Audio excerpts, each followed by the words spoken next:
buenas tardes. Gracias por estar con nosotros una vez más en esta programación en español del Canal 17. Les saluda Pedro Corzo, periodista de Radio Martí. En este mes se van a realizar en América Latina, pero en 3 países específicamente, elecciones muy importantes. Me refiero a Bolivia, Brasil y Uruguay. 3 países que tienen elecciones donde sus pueblos van a poder elegir a sus gobernantes, pero a la vez, entre cada uno de estos países hay diferencias institucionales, aunque sin duda alguna las más marcadas están situadas en Bolivia. Para abordar este tema de América Latina y otros asuntos relacionados con nuestro hemisferio, hemos invitado a una persona que nos ha acompañado aquí en una oportunidad y que esperamos nos visite con frecuencia, el profesor Luis Fleischmann. Profesor, gracias por estar acá. Un placer estar aquí, Pedro. Un placer. Gracias. Entrando en caliente, tenemos elecciones en Bolivia, Brasil y Uruguay. ¿Cómo usted ve estos comicios? ¿Cuáles son las diferencias que usted aprecia en estos comicios, primero por país y después entre países? Bueno, vamos a empezar con Bolivia, que es el país más problemático. Es un país problemático porque simplemente, según la ley, Evo Morales no tenía que correr a un tercer mandato, pero sin embargo el Tribunal Supremo fue el que tomó una decisión y el Tribunal Supremo responde directamente al gobierno de Morales de que él sí podía correr para un tercer mandato. El gobierno de Bolivia es un gobierno que se trata de imponer por la fuerza, no necesariamente con la fuerza coerciva, pero sí mediante medidas institucionales, mediante una cultura política no democrática. Si hay una intimidación por parte de las instituciones que responden a Morales. Esto es algo así como, y usted tiene un libro al respecto, como copiando el modelo que estableció Hugo Chávez en Venezuela, control institucional. Totalmente, hay control institucional, por ejemplo, la Constitución directamente es un medio por el cual, digamos, se establece el poder, concentración de poder en el poder ejecutivo, si bien se habla de democracia, incluso lo que llama democracia indígena, la democracia comunitaria. Es muy interesante porque dicen, bueno, la democracia comunitaria es una democracia que la deciden las mismas poblaciones indígenas. Pero, sin embargo, es muy interesante que los líderes dentro de esa democracia de las poblaciones indígenas autónomas, por ejemplo, dijeron que era ilegal, en contra de la ley de ellos, votar en contra de Morales o incluso votar cruzado.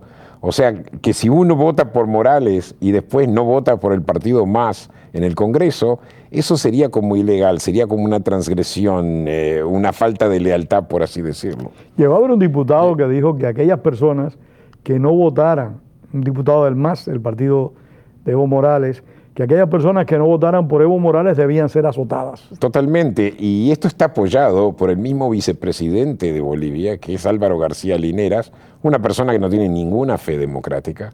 No, fue un guerrillero, fue un subversivo en su momento. Totalmente, y él ni siquiera tolera lo que se llama disenso dentro del propio partido. Él dijo, nosotros, esto no es un partido, esto no es un partido de libre pensadores, así lo dijo. Esto es un partido de revolucionarios. O sea, el que no sigue la línea del partido queda expulsado o tiene otro tipo de castigo por parte del partido. El mal llamado centralismo democrático de Vladimir Ilich Lenin. De alguna forma sí, y obviamente es como, eventualmente yo pienso que la idea es convertir a Bolivia en un sistema de partido único. O sea, a la larga es una especie de leninismo, stalinismo, por no decirlo. No se me ocurre algo mejor. Profesor, ¿y la situación de Uruguay? Bueno, obviamente Uruguay, igual que Brasil, es una situación totalmente diferente. Aclaremos, Uruguay es una democracia, Brasil lo es. Se han respetado a las oposiciones, no se ha usado la violencia. Las elecciones en realidad es una competencia entre ideas. Y bueno, el ganador será quien sea el ganador. Ahora, pero no creamos que las influencias de la región de alguna forma Uruguay queda fuera de las influencias de la región. Recordemos, el mismo presidente uruguayo está muy identificado con elementos no democráticos, si bien no practica el autoritarismo. Y un ejemplo, por ejemplo... Hay que recordar que viene de los Tupamaros. Él viene de los Tupamaros, pero yo pienso que es difícil acusarlo a él de tener prácticas autoritarias. No, estoy de acuerdo con usted. Y ha demostrado ser un hombre humilde también en la gestión de gobierno. Bueno, claro, y eso está extremadamente exagerado por la prensa, como si eso fuese ¿Ah, sí? una virtud, claro. Es una obligación. Seguro, hoy que es un hombre humilde y eso es la gran virtud, pero eso no es suficiente para ser buen presidente. Pero aclarando que fue el presidente Mujica quien cada vez más está aceptando la idea de que las decisiones del Poder Ejecutivo son automáticamente legales. O sea, también de alguna forma hay una creencia en la primacía del Poder Ejecutivo. Hay una tentación entonces por parte de él. Hay una tentación. Ahora, volviendo por un segundo a Bolivia, porque hubo algo que no terminé de decir, Evo Morales, por lejos, en este momento, es el hombre que lleva la ventaja en Bolivia. Y la lleva la ventaja por una simple razón. Ha tenido políticas populistas que se han beneficiado por un crecimiento económico gracias al precio de los minerales y del petróleo. Ahora, esto es en toda América Latina. Incluso Uruguay también se ha beneficiado de los precios de las mercancías uruguayas en el mercado, lo cual les permite todo llevar a cabo políticas populistas. Por ejemplo, el desempleo bajó en Bolivia. Bueno, Argentina ha hecho parte de esta gestión también. También. Lo que pasa es que Argentina yo pienso que es el primer país en caer en la contradicción junto a Venezuela, de haber aumentado el gasto público de tal forma que en este momento quedó en la bancarrota total. Ahora Venezuela tiene dinero de las drogas. Argentina, por ejemplo, no ha llegado todavía a ese nivel. Pero lo más interesante es que Bolivia es el candidato que seguro va a ser reelecto, va a ser Morales. Con Uruguay, aparentemente hay una especie de diferencia en favor de Mujica. Yo pienso que quizá eventualmente no Mujica, el candidato del Frente Amplio, que es una persona que ya fue presidente del Uruguay, Tabaré Vázquez, correcto, y Tabaré Vázquez es distinto a Mujica. Si bien el vicepresidente, que el candidato a vicepresidente está más cerca de Mujica, como el vicepresidente de Mujica estaba más cerca de Tabaré Vázquez, era un hombre de Tabaré Vázquez. Bueno, estamos buscando un equilibrio, un balance, pudiéramos decir. Sí. Yo espero que incluso si Tabaré Vázquez gana, vuelva a la política exterior que tenía él. La política exterior del presidente Mujica ha sido totalmente sumisión a la política de Brasil, que eso significa, digamos, aceptar a Venezuela, aceptar a Cuba, y de alguna forma aceptar en política exterior es aceptar lo que se decide en Brasilia. Y un ejemplo bien claro la tenemos frente a la posición del Medio Oriente. O sea, automáticamente, digamos, se decidió que el culpable era Israel, por ejemplo, que Israel estaba cometiendo actos criminales, incluso se habló de la palabra genocidio. No llegó a retirar al embajador como lo hizo Brasil, pero de alguna forma está influido por este tipo de media verdades. No, y también yo creo que a la vez tienen una agenda política, ¿no? Yo creo que también en cierta medida eso se aprecia en el propio Mercosur. Totalmente. La postura del gobierno de Uruguay ha sido siempre una postura que ha seguido a los mandatos de Brasil. Bueno, pero ahí está el punto, que si los países, es interesante porque ahora todos estos países están pidiendo democratización de las Naciones Unidas, pero ellos mismos no actúan como demócratas, porque están votando según la región. Y de repente, y lo que pasó en Uruguay claramente, que fue la comunidad judía local, protestó la posición del gobierno uruguayo y hubo protestas múltiples. El gobierno uruguayo respondió a Brasilia y no a sus propios ciudadanos. O sea... Son paradojas y usted ha dicho una cosa realmente importante. Sí. Y es que estas personas, estos líderes políticos, los Morales, los Correa, los Chávez, etcétera, son partidarios de la no reelección hasta que ellos llegan al poder. Cuando ellos llegan al poder buscan la fórmula, las maneras de legalizar la reelección o de imponer la reelección. Quieren democracia para los demás, pero no democracia cuando ellos están gobernando. Totalmente. Yo pienso que eso no aplicó, por ejemplo, no aplicó a Lula y no creo que aplique a Dilma Rousseff. No, porque la fuerza institucional yo creo que de Brasil supera los caprichos de sus gobernantes? Yo pienso que sí, pese que hay elementos muy no democráticos dentro del Partido de los Trabajadores.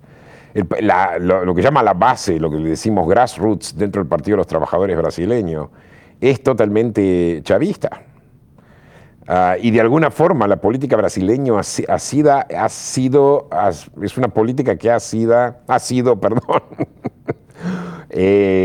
pro Chávez. ¿Y a qué me refiero? Que por lo general el gobierno venezolano se dice de que está de alguna forma ligado al gobierno cubano y que Cuba es el mejor aliado de Chávez. Yo pienso que no, porque hay cosas donde Cuba contribuye al gobierno de Venezuela. Perdón, no dice el gobierno de Chávez, sino el gobierno bolivariano, porque ahora está Maduro, Chávez ya no está más. Pero en realidad políticamente el mejor paraguas protector que tiene en este momento Venezuela es Brasil, que se ha rehusado a reconocer la falta de democracia que existe en Venezuela. Es que la capacidad de influencia, profesor, de Brasil supera mucho la que tiene el régimen cubano. Y la capacidad de ayuda también a otro gobierno de Brasil es muy superior a la que tiene La Habana. Sí, totalmente, y tiene también otro estatus en el mundo Brasil.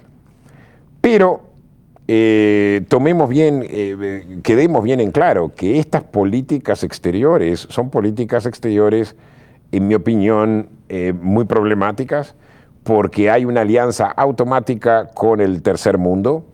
No hay nada de malo en tener una alianza con el tercer mundo, pero es una alianza mala, porque si tú te fijas... Es una alianza ideológica. Es una alianza ideológica y es una alianza anti-norteamericana, anti-Unión Europea. Antidemocrática. En el fondo sí, aunque Brasil mantiene su democracia. Sí, pero no la favorecen otros países porque, por ejemplo, Lula da Silva cuando fue presidente respaldó en todo momento a Hugo Chávez. Sigue respaldando a Nicolás Maduro. Lula da Silva, al igual que la señora Rousseff, han apoyado la dictadura de los hermanos Castro. Así también. Y no solamente ellos, han sido responsables por traer de vuelta a Cuba, normalizar el estatus de Cuba, cuando sigue siendo una dictadura totalmente inescrupulosa. Entonces, este es el papel negativo que ha tomado Brasil en la región. Por eso yo lo que más deseo es que Dilma Rousseff pierda la elección, y te voy a ser sincero. ¿Ve diferencia usted entre la señora Silva y la señora Rousseff? Totalmente. Pero no estoy seguro hasta cuándo. Hay cosas donde la señora Silva no se pronuncia muy abiertamente y es lo que estoy tratando de averiguar. Por ejemplo, sé que en un momento criticó la posición de Brasil hacia Cuba y Venezuela, pero después no vi más. Asumo de que la señora Silva va a tener una política distinta si se la trata en forma distinta. Es evangélica, yo pienso que eso ya es una diferencia, ella misma es evangélica. Recuerda que Fidel Castro fue enseñado y educado por los jesuitas. Bueno, los jesuitas no son evangélicos. Pero le quiero decir que incumplió todo lo que parecía que iba a cumplir. Correcto, pero los evangélicos tienen, por ejemplo, ciertas posiciones políticas diferentes, son más pro Estados Unidos, tienen a ser, a través de los evangélicos quizás se le pueda persuadir. Silva, algunos me han planteado, yo no soy conocedor de la política brasileña, pero algunos me han planteado que la señora Silva, aunque ha hecho manifestaciones contra el gobierno cubano y el de Maduro, hacia el interior de Brasil tiene una política mucho más de izquierda, mucho más estatista que la que el propio Silva en su momento y la señora Rousseff en el presente cumplieron. Bueno, sí, pero la cuestión es a qué le llamamos izquierda. O sea, obviamente Brasil tiene un problema de pobreza y obviamente hubo mucha gente que fue sacada de la pobreza. O sea, yo no tengo nada en contra de la socialdemocracia. Cuando yo me refiero a la izquierda, perdón usted, para beneficio de nuestros televidentes, no es la izquierda de la socialdemocracia democrática que respeta las reglas de juego de una sociedad democrática, repito. Me refiero a esa izquierda que en su momento es tentada a controlar el poder de una forma única y a imponer recetas ideológicas a problemas económicos. Bueno, esperemos que eso no se dé. Recordemos que Marina Silva fue miembro del gabinete de Lula.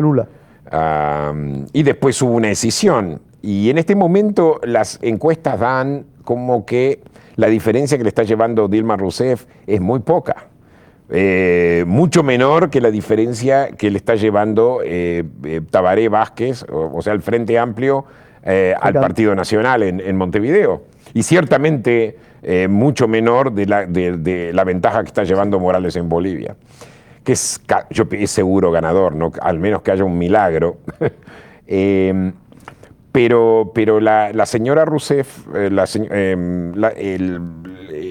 señora Rousseff en este momento, perdón, la señora Silva, hay otras cosas que en mi opinión son positivas, por ejemplo el medio ambiente. Es interesante porque este es un mundo global, pero 40% del oxígeno está en Brasil. Yo pienso que el tema del medio ambiente en Brasil es un problema global. Es crítico. Y es crítico. La deforestación en Brasil es un problema, en mi opinión, sumamente serio, y yo no soy un medioambientista radical, bajo ningún concepto, pero la deforestación de Brasil es algo sumamente preocupante, particularmente cuando el 40% del oxígeno viene de ahí. Y el gobierno de Lula, tanto como el gobierno de Dilma Rousseff, simplemente lo decidieron ignorar porque obviamente es algo que trae divisas al país, la explotación de lo que se llama el bosque y eso tropical. Impide ciertas inversiones. Cuando se ponen reglas ambientalistas, las inversiones se ven afectadas. Profesor, usted tocó un punto importante. El 40% del oxígeno del mundo proviene de Brasil. En este momento el mundo está enfrentando una crisis muy severa en relación al terrorismo. Usted que es un conocedor de la política y en particular de América Latina. Tenemos nosotros en el hemisferio peligros.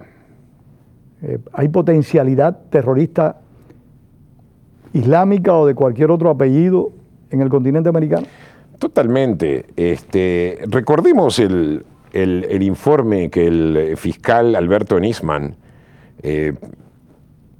dio hace relativamente poco tiempo, que fue dado a conocer hace poco tiempo, pero hay en este momento células de Irán.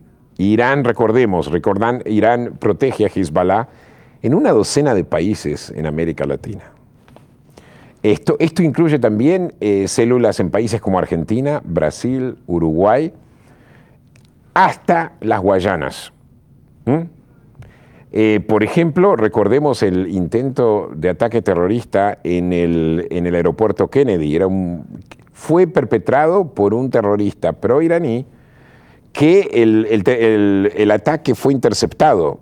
Gracias a Dios fue interceptado. Pero este es un terrorista de una red iraní que él operaba desde las Guayanas. Y profesor, ahora, no podemos pasar por alto, disculpe que lo interrumpa, la situación de las acciones terroristas en la década del 90 en Argentina. Eso también. La embajada y la clínica mutualista. Totalmente. Y ese hombre, procede de Irán. Correcto, Mohsen Rabbani sigue manejando una red, supervisando una red en Guayana. Y el hombre Kadir, el hombre que fue en este momento está en una cárcel norteamericana por el intento terrorista, de atentado terrorista en el año 2007, era un alumno estaba supervisado por este hombre Rabbani que había sido agregado cultural en la Embajada Argentina. Hay una red muy grande en Brasil también, y no es solamente una red que levanta fondos, son redes que están ahí preparadas por cualquier cosa para cometer un acto terrorista. Como se dice en el lenguaje ese que uno desconoce, topos. Están sembrados ahí para actuar en el momento oportuno. Totalmente, y son una bomba de tiempo. La cuestión es cuándo. En un momento se tomó la decisión de hacer el ataque en la Argentina. Ahora, ¿por qué se hizo el ataque en la Argentina? Es una buena pregunta que yo creo que tengo alguna respuesta especulativa. Adelante con ella. ¿La quieres? En mi opinión fue porque el presidente Menem se volvió proamericano. Contrariamente a lo que se esperaba de un presidente que tiene un origen árabe, el presidente Menem adoptó una política proamericana y esta fue la venganza de Irán. Y una política también pro-Israel. Y esta fue la venganza de Irán. No veo otra razón. El punto es interesante. No veo otra razón por la cual se hizo. Yo pienso que el presidente Menem hizo lo que él quiso hacer, lo hizo por sus razones, tiene todo el derecho, pero la red Hezbollah estaba bien puesta en la Argentina y obviamente tenía también cooperación local como para poder hacer ese ataque terrorista. Profesor, con frecuencia leemos sobre la triple frontera. O sea, es un lugar donde coinciden 3 países y en el cual hay una gran cantidad de comercios, negocios y hasta de contrabando, según apuntan muchos, en el que participan muchas personas procedentes del Medio Oriente. Correcto. Háblenos de la triple frontera y cuál es realmente el riesgo que implica para nuestro continente lo que allí pueda acontecer. Bueno, yo pienso que no es solamente la triple frontera, hay otros lugares en las zonas fronterizas, particularmente donde hay inmigrantes de origen árabe, incluso, y son zonas fronterizas, son zonas que a veces ellos saben cómo traspasar de un lado al otro. Yo no pienso que cada comerciante que hay en la triple frontera es necesariamente un terrorista. No, por supuesto que no. Pero es fácil para Hezbollah esconderse dentro de esa comunidad y es fácil usar a la comunidad local para hacerlo, como en su momento, por ejemplo, los nazis que se escaparon de Alemania. Que fueron a parar a Argentina, al Cono Sur. Iban al Cono Sur y se escondían dentro de las comunidades alemanas. En este caso, lo que ellos tratan de hacer es no solamente indoctrinar, también levantar fondos y obviamente reclutar también terroristas. Ahora, es interesante porque, por ejemplo, tenemos un testimonio de cómo se reclutan esta gente que en realidad originalmente se fueron para esa zona por razones económicas. Pero a veces agarran gente joven, las indoctrinan, les dan para leer algunos sitios de internet o alguna literatura, y después, por ejemplo, como son gente joven, mucha gente de ellos no tienen dinero, les van tirando dinero y los hacen económicamente independientes. Ah, vos te gustaría estudiar medicina, bueno, aquí tenés, entonces le dan algo de dinero, no mucho, o ellos viven con ese dinero, pero mientras tanto los van comprando de a poco y los hacen parte de la red. Por ejemplo, ellos también, el aparato de propaganda es tremendo. Han logrado reclutar incluso poblaciones árabes que han sido pacíficas. Aquí en América Latina. En América Latina, y los han indoctrinado también. No digo que a mucha gente, pero lo han logrado con algunas organizaciones. O sea, tienen al menos, en algunos de estos países que usted ha mencionado, tienen al menos ciertas bases, cierta capacidad. Las bases son las comunidades locales que algunas viven en muchas generaciones, incluso algunas inmigraron desde la época del Imperio Otomano. Y se aprovecha un poco de la situación para indoctrinarlos. Por ejemplo, hablemos de la comunidad palestina en Chile. Es una comunidad cristiana. Cuando ellos inmigraron, no inmigraron a Chile por ser refugiados. Ellos inmigraron a Chile en la época del Imperio Otomano, cuando lo que se llama Palestina, toda esa zona era parte de lo que llama... siglo XX, a principios del siglo XX, sí, cuando esa zona era parte de lo que llama la provincia del sur de Siria. Era lo que llama el sur de la provincia de Siria. Con el tiempo fueron desarrollando una identidad, y parte de esa identidad también tuvo que ver con la propaganda.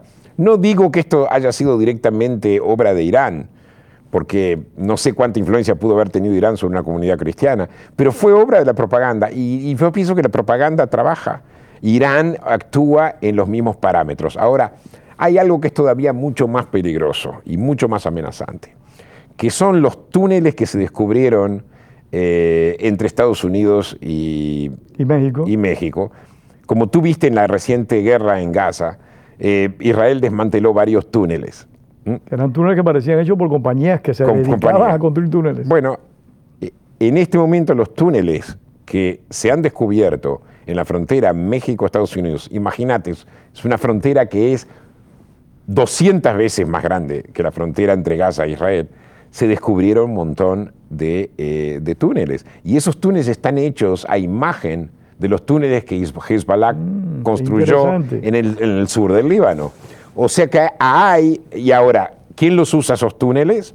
Tranquilamente pueden ser usados por terroristas, pero mayormente los usan los traficantes de la droga. Y ahí hay un negocio, porque los traficantes de la droga proveen dinero a los terroristas y los terroristas ayudan, dan este tipo de asesoramiento, algo parecido a lo de ingeniería civil, por así decirlo. Algo parecido a lo que pasó y sigue pasando con la FARC en Colombia. Se vincula la violencia terrorista con narcotráfico. Totalmente, con la única excepción es que la FARC es también un cartel de la droga. Por supuesto. En el caso de Hezbollah, como otros tantos grupos terroristas en el mundo, hacen asociación con los carteles de la droga. ¿Y usted cree que el único grupo, la única facción del extremismo islámico presente en América Latina con capacidad de producir una acción terrorista en cualquier país del continente o en el propio Estados Unidos ¿Es Hezbollah o hay otras agrupaciones? Bueno, tu pregunta es excelente y esto es parte de una presentación que di en el Congreso a principios de esta semana. Se los di a trabajadores del Congreso, lo que se llama profesionales asesores que están trabajando para el Congreso. Hubo un informe en el año 2003 donde se decía que Al-Qaeda tenía una presencia muy fuerte, que había presencia de Al-Qaeda con los carteles de droga mexicana y los carteles de drogas también que operaban en América Central. Recordemos que Venezuela hoy en día, recordemos que ISIS, ¿verdad?, que es en realidad una escinción de Al-Qaeda, puede usar estos mismos recursos, estos mismos contactos e incluso lograr golpear a Estados Unidos en un momento que ellos busquen venganza o busquen un acto terrorista grande. Ahora, es interesante porque uno de los grandes apoyadores del terrorismo y del cartel de la droga en América Latina es el gobierno de Venezuela. Ahora, hay un hombre que fue ministro del Interior de Venezuela, cuyo nombre es Tariq al-Assimi. Tariq al-Assimi hoy es el gobernador del estado de Aragua. ¿Ah? Tariq al-Assimi es una de las principales conexiones con Hezbollah, que en realidad es pro-Irán, como dije antes. Pero, ¿de dónde viene este hombre? Su padre había sido el representante del partido Ba'ath de Saddam Hussein en Caracas. Hoy en día el ISIS está compuesto por militares y gente del partido Ba'ath. Por gente del partido de Ba'ath, entre otros, no son los únicos. Hay gente de Al-Qaeda y gente del partido Ba'ath. Que a mí no me cabe la menor duda de que ISIS puede llegar a tener acceso a todos estos focos terroristas, estos focos de los carteles de la droga que existen particularmente en la parte norte de América Latina. Y principalmente en estos tres países anárquicos, Honduras, El Salvador, Honduras, El Salvador, Nicaragua Guatemala. Y Guatemala. Guatemala. Bueno, Nicaragua son países en este momento en estado de anarquía, no diferentes que Afganistán, no diferentes lo que fue el Líbano en los años 80 y los años 90. Ahí es territorio propicio para el terrorismo. Y lo que pasó acá con el indicio, y esto es un artículo que yo escribí, que estos chicos de América Central que llegaron, no es una cuestión solamente de la necesidad de hacer una reforma inmigratoria, es qué hacemos con este Afganistán que está creciendo aquí mismo a 2 horas de vuelo de Estados Unidos. Otro tema a abordar en su momento, lamentablemente, profesor, el tiempo ha llegado a su final. A ustedes, muchísimas gracias por haber estado con nosotros una vez más. Las gracias al profesor Luis Fleischmann por habernos acompañado. Y recuerden, como decía el apóstol José Martí, la palabra es para decir la verdad, no para encubrirla. Tengan todos muy buenas tardes.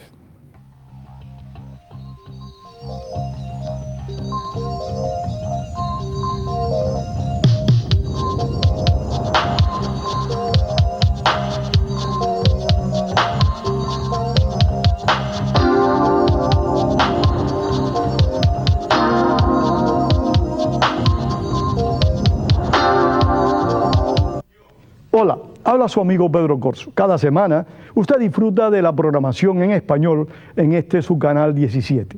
Esto no sería posible si no es por la ayuda financiera que usted le da a este canal 17. Envíe a este canal hoy P.O. Box 12500 Miami, Florida 33101. También se puede hacer en nuestro sitio web en wlrn.org. Muchísimas gracias. Yo no puedo donar mucho. ¿Qué diferencia hiciera mi donación? Mi donación nada más sería una gota en un cubo. No creo que ellos necesiten mi pequeña contribución. No es mucho, pero es lo que puedo donar. Yo puedo dar un poquito. Yo puedo dar un poquito. Yo puedo dar un poquito. A lo mejor pueda ayudar. A lo mejor puede ayudar. A lo mejor puede ayudar. Si va a ayudar, mira lo que un par de gotas hace. Haga su parte. Vaya a wlrn.org y agregue su donación.